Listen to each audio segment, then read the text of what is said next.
It's festival seating. Food. There's no higher price. Okay, a little bit about me, whether you care or not. You're very tall. Okay, I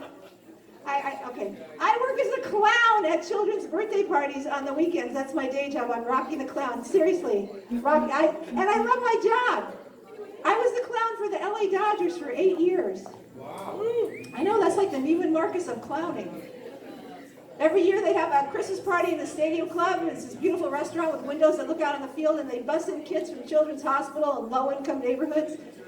And Tommy Lasorda would read The Night Before Christmas. Really badly. I mean, kids in wheelchairs were leaving. That's how bad it was. One year I found out that Eric Karros, the very cute first baseman, was going to read The Night Before Christmas, and I got so excited. I mean, remember him? Great head of hair, first baseman, UCLA grad, really cute. And I happened to mention it to someone in the office. I said something like, he's Greek, he's a god, he's a Greek god. I don't know. I was out of my mind. And they told him. And I know that they told him because when he came into the Stadium Club, he was checking me out. And I was so embarrassed. It's like, what is Eric Karros thinking? What could he possibly, let's see, I'm Eric Karros, I'm the $1 million first baseman for the LA Dodgers. I can have any woman I want. Woo! This is hard, but supermodel or clown? Clowns are more fun. Supermodel, clown. Clown, lipstick, slapstick. Prenup, preschool, big boobs, big shoes. Big shoes. So listen, people. Next time you drive by a park on a hot August afternoon and you see some poor clown working her heart out, do not mock the clown. Clowns here to mock us. Because it'll probably be me. I'm Rocky the Clown. And this is what I'll be thinking.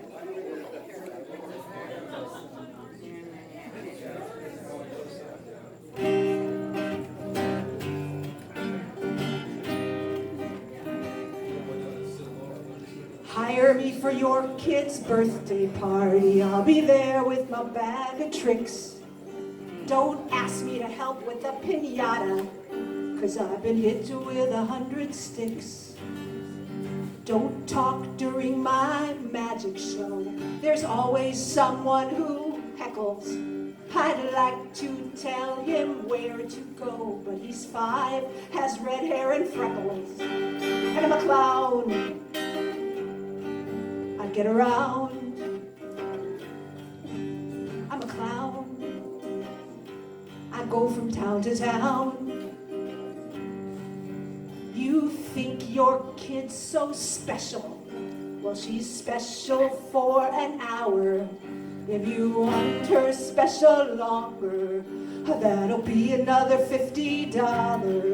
Oh, don't try to pay with a check, 'cause I've been down that road before. If you offer me Hawaiian punch, I might stay a few minutes more. And I'm a clown. I get around. I'm a clown. I go from town to town. I've had 10,000 hot dogs and 10,000 pieces of cake. But you remember me for years to come. I forget you when I'm out the gate. Magic, hokey pokey, balloon animals, I leave you these memories to share. I go home alone, leave the nose on, watch Nightlight in my underwear. I'm a clown! I accept tips, think about it next time. I'm a clown. I even clown for the Crips. I'm a clown. I forgot, the guy in the shower freaked me out. I'm a clown. What's my song, Carl?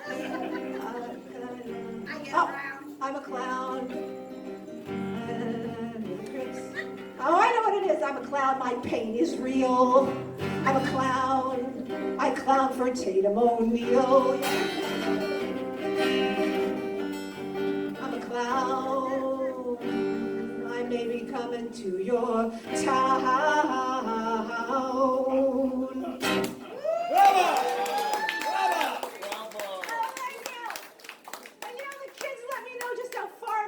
Has come. I was working a party and this little girl was in love with me. She's following me around like, Rocky the Clown, how did you make the balloon animals? Rocky the Clown, how did you do the magic? And I said, well, maybe when you grow up you could be a clown. And she said, no, I want to be a lawyer. What's the difference? Thank you. That's very good. That's very good. My mother didn't want me to be a comedian or a clown. She had it all figured out. She wanted me to be a dental hygienist. She said, Robin, because that's how she says my name. Robin, you'll make great money and you'll marry a dentist. I said, I think I might want to be a comedian. She said, Robin, telling jokes in a nightclub is a hobby. Scraping plaque off of people's teeth, that's a profession. My parents didn't want me to go to college. Can you imagine middle-class Jewish parents not wanting their daughter to go to college? It's like the American dream in reverse. Not wanting your kids to do better than you. I told my dad I wanted to go to college. He said, oh, we can't afford that. Your mother and I are taking a trip to Israel, and then she's getting a facelift. But I went away to college anyway, and I became a comedian anyway, and my mother came to my show and heckled me. I introduced her in the audience. I said, ladies and gentlemen, my mother's here tonight. Everyone applauded. Yay, you know her mother. It's very sweet. And this really nice woman yelled across, your daughter's delightful. And my mother said in front of everyone, she has no husband and no real job. But through it all, if I didn't have my brother Larry, I don't know how I could have survived. You gotta have a sibling, because otherwise it's the nut house. And I have a song about my brother, and I'd like you to help me sing it. When I go, Eddie's Larry, I want you to go, Larry! So can we try that? Eddie's Larry. Larry! Perfect, thank you. See, the art people, they're smart and they have good timing. And I'm not kissing up, I don't have to. I'm a clown and children love me. I don't have you, I'll always have them. Okay.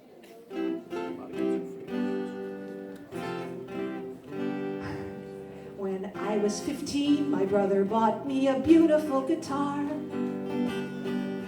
I didn't know it at the time. He was planning to commit suicide. It's okay. He thought, even though my life's eclipsing, at least she'll have a brand new Gibson. I'm sure glad he changed his mind. Get ready. And he's Larry. Larry. Okay. Let's try it again. And he's Larry. Larry. My brother's name is Larry. Larry. Good. He's 6'3", 3 years older than me. He taught me how to swear, drew pubic hair on my Barbie. He hooked up my stereo, Larry-o. Now Larry has asthma and allergies aplenty. Sometimes he'd eat the wrong thing, have to rush himself to Kaiser Permanente. When problems hit him in deluges, that's when he turned on the Three Stooges. His humor comes from watching them intently. And he's Larry. Larry. My brother's name is Larry. Larry. He tied me up, shot me with rubber bands, tickled me till I laughed so hard that I wet my pants. He can't eat poultry or dairy-o, Larry-o. At fixing anything mechanical, Larry's a savant. But in spite of his genius, he's the height of nonchalant. Embarrassed when I make a hubbub, doesn't get I'm his one-girl fan club. He blushes like a debutante. And he's Larry. Larry. My brother's my good fairy. Larry. He cracked my toes, let me wear his clothes, called me names, rolled up my braids in the car window. My life wasn't Mayberry, but it would have been crap without Larry.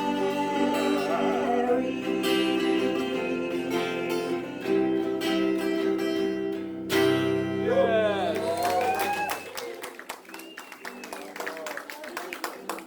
Well, you may be wondering where my father was in all of this. He was there. He was there. You know, the thing was, he wasn't that interested in us. He was more interested in other people. We were out to dinner one time, and I said, Dad, Mom's choking. Tell that waiter to bring her a glass of water. And my father said, that's not our waiter.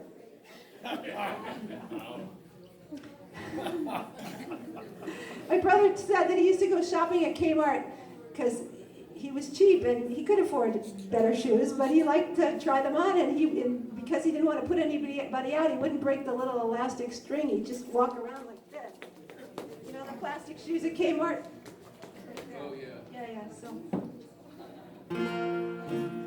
so I have a song about him. So we're going through my whole family, and then I'll just sing about more other things. I know, it's hot. I'm schwitzing. Are you schwitzing? Are you all schwitzing? You're schwitzing. It's like a schwitz. It's like a sauna. How do you spell that? Schvitz. So you married a Jew, and then what happened? You're not Jewish, you married a Jew. Okay, you don't want to talk about it. Because your name is Stein. I mean, who does that? I know. That's that But like my mother said, Jews are everywhere. When I was a waitress, I dated. I waited on this man. He was a Mexican Jew, and I said, Mom, it's a Mexican Jew. How is that possible? She said, Jews are everywhere. And it's true. Okay, back to my dad. Let's see if you like this one. When my dad died, we put his ashes next to the TV in the den. My mom thought that he'd like to be close to his best friend. In his day, dads didn't parent that much. It was enough just to be the breadwinner. If he wanted to connect with my brother and me, he'd take us all out to dinner. He was a blue-collar guy in a white-collar shirt. In avoiding feelings, he made MVP. If he hadn't kept slipping me cash, I never would have known that he loved me. In World War II, he was stationed in Idaho, went to college to be an aeronautical engineer, ended up selling houses in the valley for over 25 years. He spent more time with my brother. I guess it was easier, 'cause he was a son. With me it was, hi, how's it going? Sit down. Bonanza has just begun. He was a blue-collar guy in a white-collar shirt. He loved to watch the NBA. And my TV's running day and night because I've got his DNA. His skills in the kitchen were zero. He once ordered carpeting that made my mom cry. His taste ran to short-sleeved polyester shirts and a dazzling array of clip-on ties. They say a girl marries her father. Well, if this is true, why I tremble with fright. 'Cause out there is a man in Kmart shoes who's lining up to be my Mr. Right.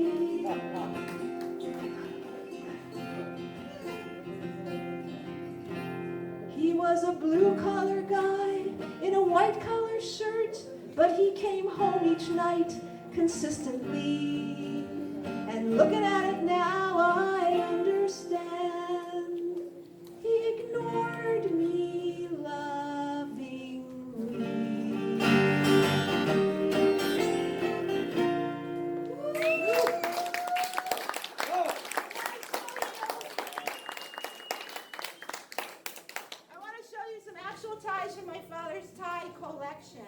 This is just a small Oh, sample. okay. He Yeah. wore these to sell real estate. My Oh. mother let him out of the house in these. What kind is your favorite, Robin? Oh my God, they're all ghastly. And I have like 30 more at home. 'Cause, you know, you need. I think they're sex. Wait, is that blue and orange one for sale? Yes, let's Can we get the spotlight on those? Yeah. Seriously? And they have little tags that say like Penny's Towncraft and Save On, $1.49. 100% polyester, well done. Times a million. Can you see Save On? Can you see the old logo? Yeah. Yeah, I have one that says Zodies. Yeah, he wore these. And I used to make fun of him, and he had a real good sense of humor about himself. So he had him on a very fancy tie. I don't know who this guy is. I'm all sweaty, but God rest. Can I see it before you do anything with him? Who are you? Yeah, can we all see it before you do it? He had these on an elaborate tie rack, and I used to open the hall closet, and they'd come out. You know, they'd unfold, and they'd flap in the wind, and I'd point and go, Dad, look, and fall on the floor and laugh. And he'd laugh too. So that's really good. All right, Thank you, okay. Robin. Oh, Yeah. am I done? No. Oh, okay. I have other topics. No, thank you for the one that you're gonna give me. I want that, This is my brother, Larry. This is what pictures. Larry! I know. Larry! I know exactly what pictures used to look like. which, You know, black and white, curly little edges. Sometimes, you know, he's making me laugh. And, Ferrotyped. yeah. Yes. So I couldn't decide what to wear to come here tonight, you know, and I was talking to Leonard, and I said, my friend, previously, this isn't as boring as it sounds, and it'll be clear. I have a lot of hair, you know, my whole family has hair, that's one good thing, both sides. So, you know, my grandfather, my dad's father, died in '84, and he had a full head of white, gorgeous hair, and my mother has hair, and I have hair, and my brother. Good hair. So somebody, my friend, gave me a haircut, and she thinned it, and it collapsed, and it was not my normal hair, and it took 3 years for it to come back. So if anybody's having hair problems, I'm telling you what I did. I took collagen and biotin, and it worked, and it all grew back. So, but now it's insane. It's like wearing a fur muff. I'm like dying up here. And my friend Leonard said, "Well, can't you just tie it back?" And I said, "No, because I don't look cute." And it's all about the cute. With girls, cute is job one, am I right? Yeah, men don't know. They don't even have to shave. They don't have to brush their teeth. I'm in the front of it. It took me like, I planned for 2 hours to apply this makeup that's dripping off of me. Oh. You know, you guys have no idea. How that's why I think women are funnier than men, because the things that we have to do are hilarious. And so that's a big part of what we talk about. And when we're in the public restroom together, you wonder what we're doing in there. yeah, I always thought men wear mascara. Yeah, men don't even, you know, we don't, it's the whole thing. So here's a song about that. Oh. Yeah, I told you something more general. Thank you for being interested. Oh, yeah. I gotta go take a shower in there. Okay. Translucent powder. I might start charging. Yeah. I'm reading Glamour when I should be reading Ms. I am conflicted as to what a woman is. I think I am intelligent, hardworking, and astute. But when I step outside my front door, all I wanna be is cute. It's imprinted on each woman, could be inborn, could be learned. Began when the first cave girl saw a cave girl prettier than her. A woman's looks define her, it's not fair, but it's the fact. And to this norm I must conform. It's the feminine social contract. Buying, applying, blending, it's never ending. Plucking, shaving, there's lives I could be saving. Beauty's a pain in the ass. Beauty's a pain in the ass.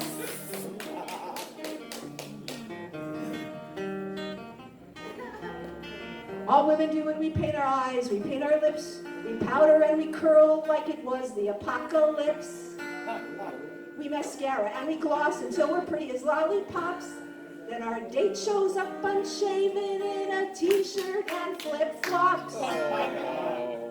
Styling, filing, concealing, what am I feeling? Steaming, waxing, there's no relaxing. Beauty's a pain in the ass, beauty's a pain in the ass. It's holding me hostage, it's worse than any Ayatollah. For For all the time I've spent on beauty, I could have mastered the viola. When we defeated the Taliban, where do you think the Afghan women ran to? Pick up guns and join in the shake-up? No, to get their hair done and put on makeup. Trimming, clipping, my mind is slipping. If I am dating, you know I'm exfoliating. That's my favorite line. Crimping, curling, my brain is whirling. Beauty's a pain in the ass, beauty's a pain in the ass. But when I take my car to the mechanic, I ain't no dipstick. I get much better service when I put on blush and lipstick.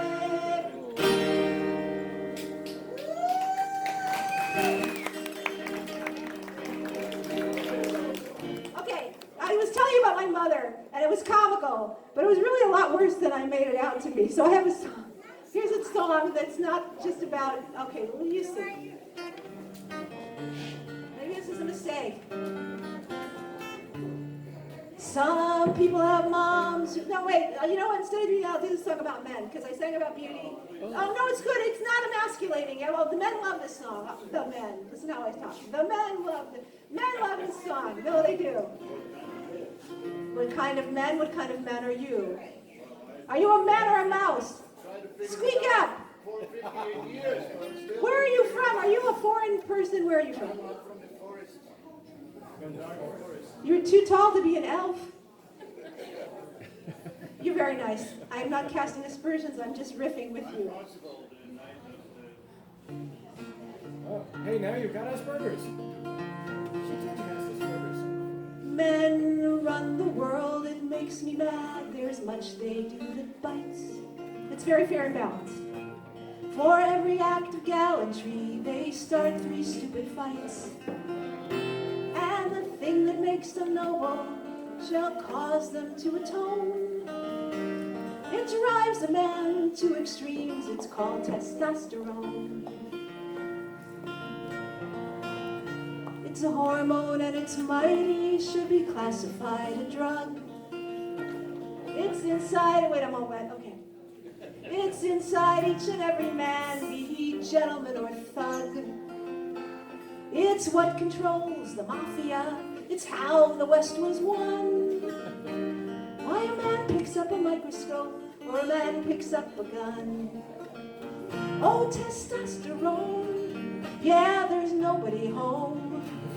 When this drug kicks in, brains go out the window. I love you, man. Ah, but then again, it's why we're in the mess we're in. Our neighborhoods are plagued by gangs, our prisons overbooked. A new war will break out tonight before my dinner's cooked. It's the urge to conquer and coerce men can't seem to control. Why Nixon bugged the Watergate and OJ killed Nicole? Hey, I don't make this stuff up. But this doing without thinking can spark heroic acts. A man leaps to the rescue without considering the facts. He'll save a child from a burning house, risk his life to build a bridge. Cure polio, climb a power pole, and if you ask him, move the fridge. Well, you know what built the World Trade Center, then brought it down? It shot men into outer space and again in Vietnam. The Beatles had less of it than the Rolling Stones. It's the backbeat of rock and roll, good old testosterone. When I think about the way things are, I know what must be done. Men should learn to feel their feelings and call that masculine. Instead of always lashing out, look for answers from within. Put balance in the universe, add some estrogen. Oh, testosterone, yeah, there's nobody home when this drug kicks in, brains go out the window in the 11th hour. Let women share the power, and together we'll face the millennium. Oh, testosterone, yeah, there's nobody home when this drug kicks in. Brains go out the window. I love you, man. Ah, but then again, it's why we're in the mess we're in.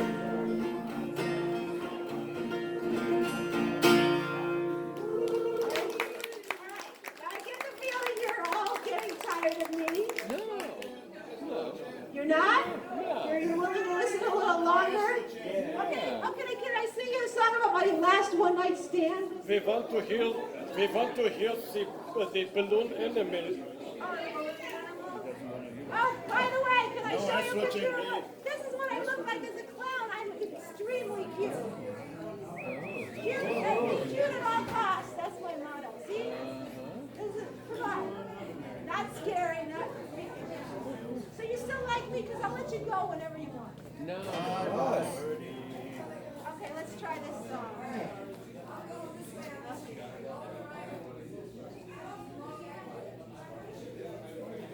Oh, it's stuck in my hair already.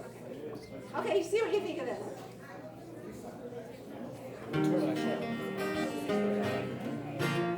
Oh, okay, I have no luck with, there's jokes that go with this, I forgot.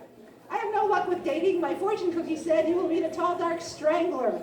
Oh.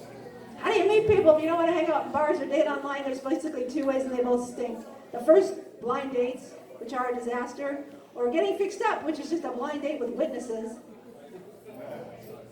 I dated a younger man because I thought, age doesn't matter. They tell you age doesn't matter, but we had nothing in common. I asked him where he was when the Berlin Wall came down. He was in amniotic fluid.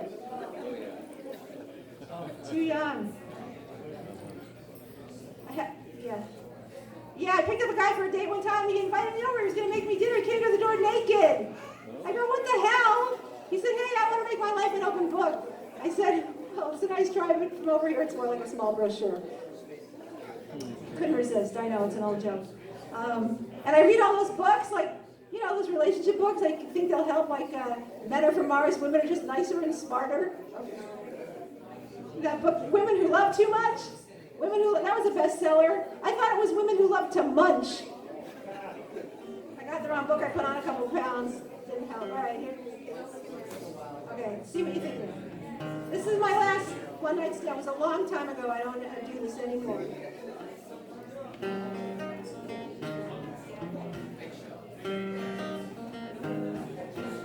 I slept with a guy a few nights ago. At dinner he was Cary Grant, in bed he changed to Moe. In the car a great kisser and his hands were warm and huge, but underneath the covers he turned into a stooge. All men wanted, few know how to do it. Another lover who was clueless, he made love like Jerry Lewis. All men wanted, few know what to do. My body's a Stradivarius. He played me like a kazoo.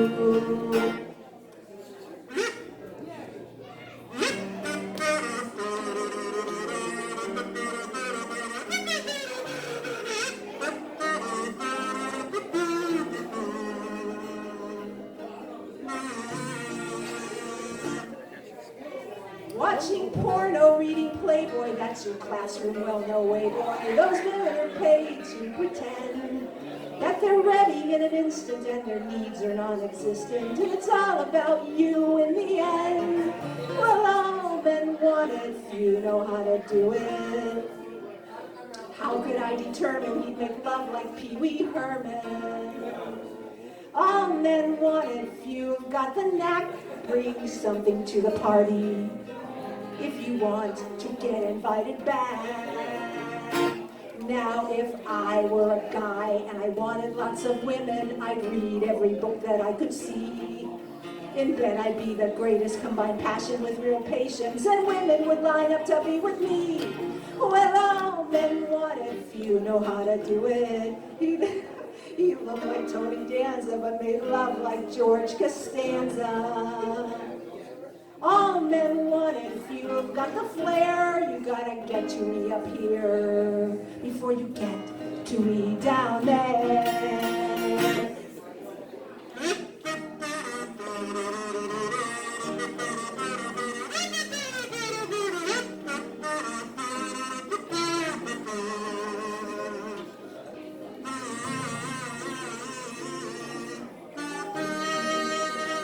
Cha-cha-cha.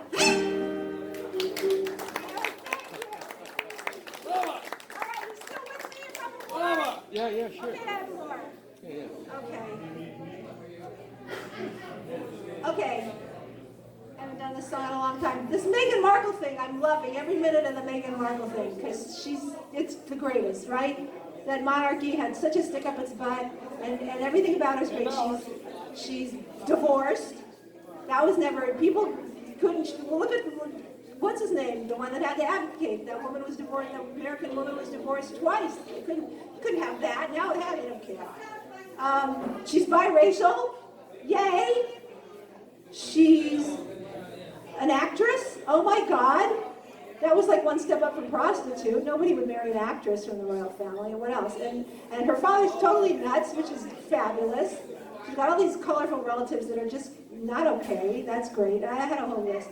But anyway, and she's going to do good things because she's a do-gooder, like Diana, who we all loved, right? But you know, I have to say, when Diana was, she did a lot of good stuff and spread a lot of goodwill, and one of the best things she did was that she took the stigma out of it, someone having HIV, because she was hugging people and holding their hands and getting close, and that was a big deal in the 80s.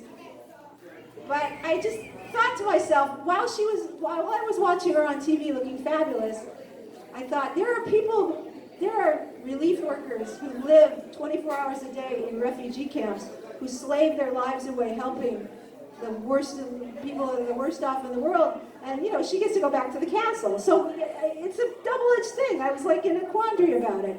And then I remember she was going to go into the fields where the landmines were and call attention to landmine problems. You know, very serious thing. Kids run around the landmines and then blows off their limbs. It's a tragedy. And all I could think of at the time was, what do you wear to something like that? And then I watched her, and she was wearing a Ralph Lauren button-down Oxford shirt, light blue, and khakis. And I thought, that's exactly what I would have worn.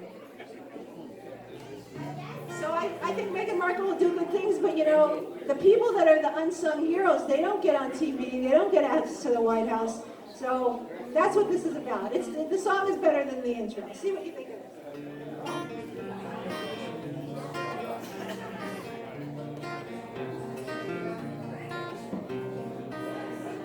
Who got the bigger funeral, the princess or the nun? Remember Mother Teresa died at the same time, like 5 days later? Who got flowers overflowing and a song by Elton John? Was it the woman in the schmata or the woman in the gown? The woman tall and beautiful, or the woman small and brown? We like our martyrs gorgeous, we want our saints well dressed. If you would change the world, girl, be long of leg and pert of breast. We remember Mrs. Roosevelt, but worship Jackie O. See the cute factor. Admire Golda Meir, but adore Eva Perón. No, actually. Is she pretty, pretty, pretty? Does she look good on TV? As she's feeding starving children, are we liking what we see? As she moves among the lepers, is every hair in place? As she hugs the landmine victim, is there makeup on her face? She was pretty at the orphanage, her smile was so benign. Then she comforted the homeless in a dress by Calvin Klein. Her compassion was outpouring for the man with HIV. Then she flew off to her boyfriend's yacht. It was on MSNBC. Well, I've analyzed the data. Here's what I've deduced. Combine philanthropy with glamour and the world will be seduced. Be an angel of mercy, just don't do it full time. The masses can't relate to a devotion quite so blind. Have dinner at the White House. Have dinner at the White House. Na, na, na, na. Oh, na, na, na, na, na. See, it's the sweating, it's the hot. Don't align yourself with rock stars, make designers give you clothes. Self-sacrifice is icky, so just do it now and then, and we won't feel so guilty as we watch you from our den. Is she pretty, pretty, pretty? Is she like a movie star? Both radiant and wistful, we admire her from afar. When we see her in the magazines, we wish that we were her. Could we say that of the little nun who lived among the poor? Is she pretty, pretty, pretty? Pretty, pretty, pretty.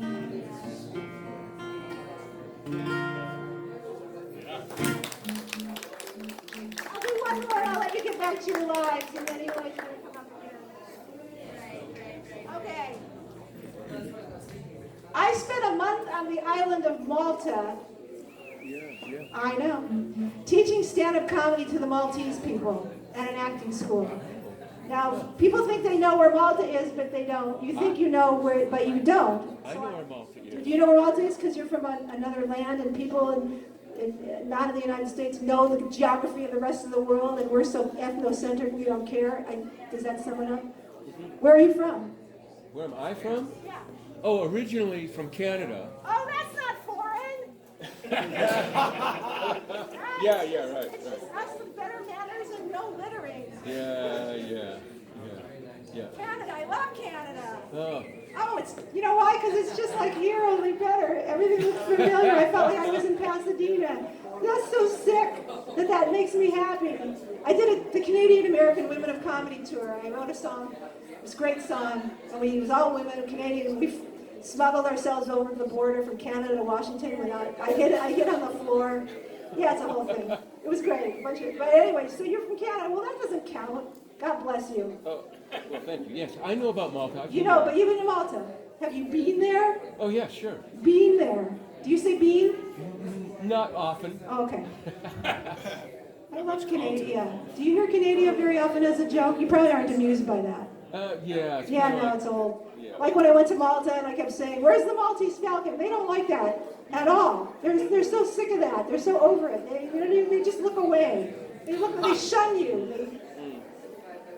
Okay, so what's this class? Italy. What's this? Italy. What's this? It's Okay, this is Malta. It's 3 islands. It's an archipelago. The only time I've had a chance to use that word that I learned in grammar school, archipelago.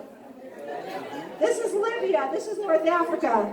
So it's poised between the Mecca of the Mafia and the Tower of Terrorism. There's been a lot of people are talking, and they probably want me to get off. It's the drinking. Yeah, Makes don't everybody worry talk about louder. Okay, I'll get to the point in a minute. Anyway, I taught 5. This is Malta. Great. There's no big hand in the ocean. It's the Mediterranean Sea. I taught 5 classes a week for 4 weeks, and at the end of the 4 weeks, we put on the first stand-up comedy show in Malta's 5,000-year history, which I hosted. Woo! I know. Thank you. I felt like Margaret Mead. Now, some things you should know about Malta. During World War II, it was a a refueling and supply depot for the Allies. They helped win the war, and they were cited by the British government for heroism. And they got the crap bombed out of them by the Nazis. They suffered so much. And they were so hungry that they took up smoking as an addict, which I got the full benefit of when I went there, like in eating and smoking, elevators and smoking. Anyway, it's 95 square miles with 250 cultures living in perfect harmony, held together by one common interest: smoking. That's the joke. And they're like 30 years, 50 years behind us. No one has told them that lard isn't one of the 5 major food groups. So if the smoking doesn't kill you or the bad diet, you could be run over because a stop sign to a Maltese. And you have to understand, this is a dated joke. I updated it, but I'm too tired to do it. I'll do the old joke. A stop sign to a Maltese is like evidence to an OJ juror. They know it's there, they just refuse to see it. It was during the OJ trial that I was on Malta. Anyway, I was there for a month, and I didn't even realize when I ventured off the North American continent, Canada likes to say North America a lot. Yeah, never mind. Okay, that people don't live the way we live, and they don't eat the way we eat, and they don't have all the great stuff. And so the thing that Malta didn't have that I was longing for was fresh produce. There was like almost nothing. It's this little rock, and almost nothing grows on it. They have to import everything, and it's all substandard. I saw broccoli like this big. I almost wept. Yeah, and I had to go to Pizza Hut, and they had a salad bar, and I was just crying. But all it was, iceberg lettuce and cherry tomatoes. It was really not what I was used to, but I had to make do. And when I came home, I complained to my friends. I said there was no fresh produce, and they said, oh, they poo-pooed me. They poo-pooed. I hate being poo-pooed.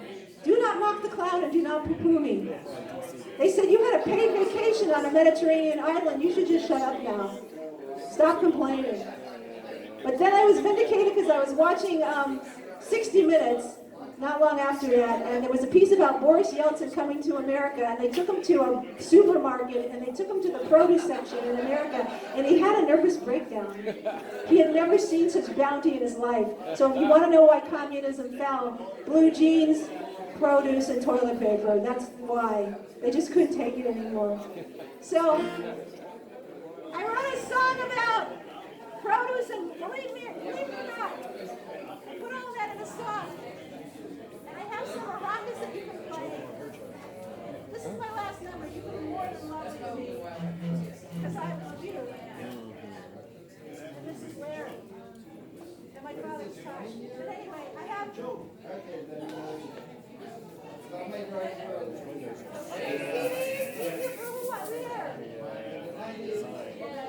Give this down. Here, yellow squash. Who wants one? Here, I'll take it. Mr. Canada.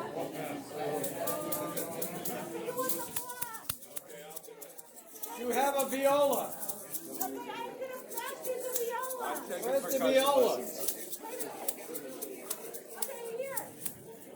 Here's a bit of humor. Here's some comedy you can do at home. Whenever you're near a banana, like at an AM PM, you're paying for your gas, there's always bananas. You pick it up and go, hello. And you will always get a laugh. And you'll bring joy to the person behind the counter. Sometimes I go, don't call me here. Make up a whole scenario. And wait a minute, the apple's ringing. I'll get back to you. And then, So how many of your students in Malta used the banana that first time to get a lift? I didn't have this until I wrote the song. All right, I'm going to sing the song and then you and come back. Hiba haba. But I'm a horn player. That's all right. You can work it. Thank you. Now, here's the thing. If anyone wants to be on my email list, I will send you my local appearances, such as the Neutra, where there's free food and art and cuteness all around. And if you get my email, you don't have to come. You don't have to write me back and tell me that you're in the hospital having your appendix out, because I get all kinds of answers. Just don't come. It's okay. But no pressure. I will pass out a list, and you write it, and I'll send you the email. I'm Robin Roberts. I also do private gigs, and I write roasts for people. So if someone's having a big birthday, oh, quiet back there, you hipsters. You drunk hipsters? Okay. I'll talk to you afterwards. You're all lovely. You're more than, I would say you're more than I deserve, but I think I deserve you. I deserve more. I really do. Call my mother. Tell her you like me.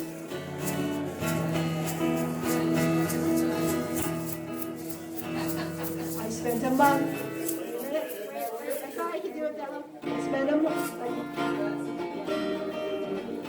I don't know if I can play this next. You all want to play those maracas. I'm very happy. Yeah, you got a groove going. I spent a month overseas. Taught stand-up comedy to the Maltese. Malta's a rocky island. Nothing grows there, barely trees. No plums, no pears, no peaches. No asparagus, no peas. Nothing juicy or cruciferous. Nothing buzzed on by the bees. Every day I taught my classes. Every day I had to eat. Every day I combed the island. At each cafe I would entreat. Can you steam me some zucchini? I take an artichoke slightly bruised. My kingdom for a salad bar. The Maltese just looked confused. And I missed my homeland terribly, and what I dreamed about at night was the produce in the supermarket, a gleam beneath the lights, the mist that keeps them moist, so they'll be crisp for my crudité. Crudité! You know crudité? You're French-Canadian? No? English-Canadian. Oh, well, get out. And when a Maltese student tried to tell me of her land, how they helped the Allies beat the Nazis, I said, no, you don't understand. We've got broccoli the size of bowling balls, and oranges all year round, strawberries as big as a baby's head, nectarines that weigh a pound. And I laugh to feel so lucky to be American by birth. My country 'tis a produce, each crunchy thing that springs from earth. If every war were a food fight, we would never be defeated. Fresh produce is my birthright, I'm free to buy it and to eat it. They were talking, you can hear me. Okay, here we go. Play your instrument. Good. Very jazzy. 5 years later, I'm 60 minutes. There was Leslie Stahl. She said Boris Yeltsin went to a Texas A&P and saw the writing on the wall. There were mounds of glistening cherries and bouquets of crisp romaine. He had a breakdown in the produce aisle and back to Russia on the plane. He cursed Marx and Lenin for never letting the Soviets see our capitalist cornucopia, the fruits of our democracy. And I laugh to feel so lucky that where each citizen's guaranteed equal access to antioxidants and beta carotene. Entitled to a relish tray and fruits made all hors d'oeuvre. Add one more right to our Bill of Rights. It's the right to ward off Scurvy. Hey, thank you. Okay, good. We're almost done. Thank you. And then you go back to your lives. You've been lovely. Okay. It's Joe and Bob. And I laugh to feel so lucky to live to be American by birth. My country 'tis a produce, each crunchy thing that springs from earth. If every war were a food fight, we'd never be defeated. Fresh produce is my birthright, I'm free to buy it and to eat it. Okay, big fish, here we go.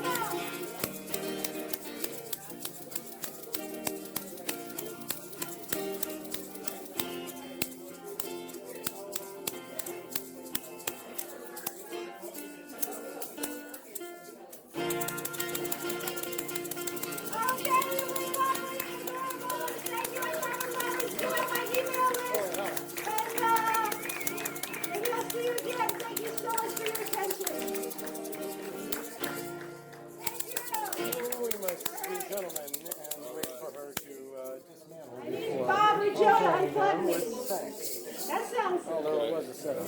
realistic.